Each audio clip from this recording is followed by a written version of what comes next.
નમસ્કાર મિત્રો, રસોઈની રંગતમાં તમારું સ્વાગત છે। આજે આપણે બનાવીશું મસાલા મગ, જે બાળકોને લંચ બોક્સમાં પણ ભરી શકાય છે અને નાના મોટા બધા ખાઈ શકે છે તેવા મગ આપણે બનાવવાના છે। જેના માટે મેં મગ છે એ આપણે રાત્રે પલાળેલા છે।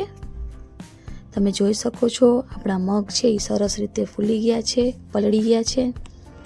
એમાંથી વધારાનું પાણી છે આપણે બહાર કાઢી લેશું અને મગને માત્ર એક જ સીટીમાં બાફવાના છે, એટલે આખો દાણો રહે।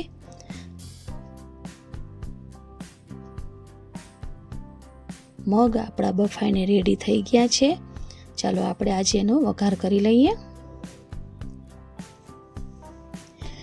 વઘાર કરવા માટે મેં એક તપેલી લીધી છે, તેની અંદર 2 ટેબલ સ્પૂન જેટલું તેલ ઉમેરેલું છે। તેલ થઈ જાય એટલે એમાં આપણે અડધી ટેબલ સ્પૂન જેટલી રાઈ ઉમેરીશું। ત્યારબાદ આપણે મીઠા લીમડાના પાન છે એ ટુકડા કરીને ઉમેરીશું।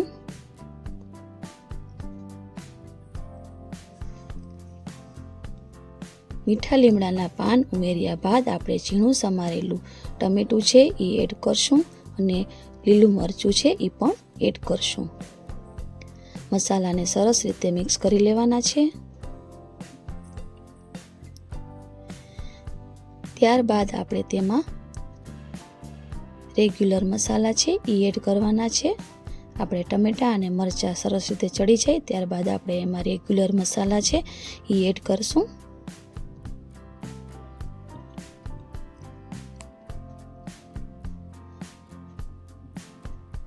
મસાલા એડ કર્યા પહેલાં આપણે એમાં લસણની કરી ઉમેરીશું। મેં 2 લસણની કરી લીધી હતી, એના મેં ટુકડા કરેલા છે। મગમાં લસણનો સ્વાદ સરસ લાગે છે। હવે રેગ્યુલર મસાલા છે એ એડ કરશું। 1.5 ટેબલ સ્પૂન જેટલું ધાણા જીરું પાવડર, અડધી ટેબલ સ્પૂન જેટલી હળદર અને 1.5 ટેબલ સ્પૂન જેટલું લાલ મરચું પાવડર છે। તમે તમારા સ્વાદ મુજબ એમાં એડ કરી શકો છો। મસાલાને સરસ રીતે મિક્સ કરી લેવાના છે। તમે મગનું શાક તો ખાધું જ હશે, પણ એકવાર આવી રીતે મગ બનાવજો, સરસ બને છે। ટેસ્ટમાં પણ ખૂબ સરસ લાગે છે। આના માટે કોઈ ઝાઝી સામગ્રી જોતી નથી। હવે આપણે એની અંદર બાફેલા મગ છે એ એડ કરી દઈશું। મગ એડ કર્યા બાદ આપણે સરસ રીતે એને મિક્સ કરી લેવાનું છે। મેં બાફવામાં મીઠું નાખેલું હતું, એટલે મીઠું નાખશું નહીં, માત્ર મસાલાના ભાગનું મીઠું હતું એ જ આપણે એમાં એડ કરવાનું છે।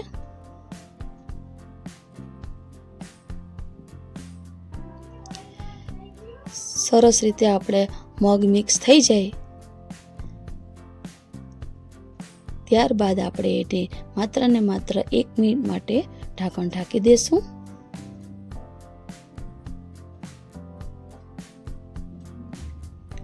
ઢાંકણ ઢાંક્યા બાદ આપણે એને મસાલાને ચડવા દેશું।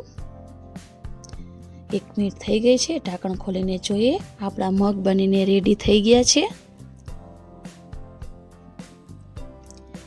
તમે જોઈ શકો છો।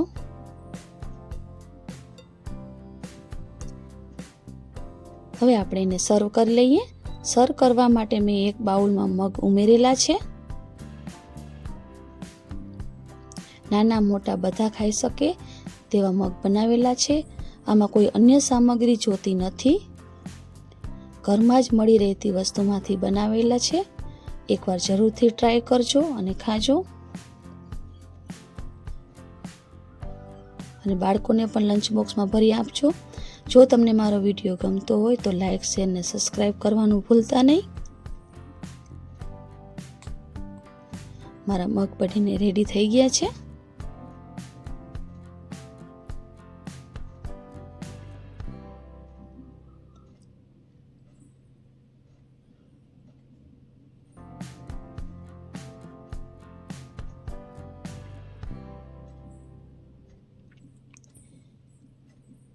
આવજો।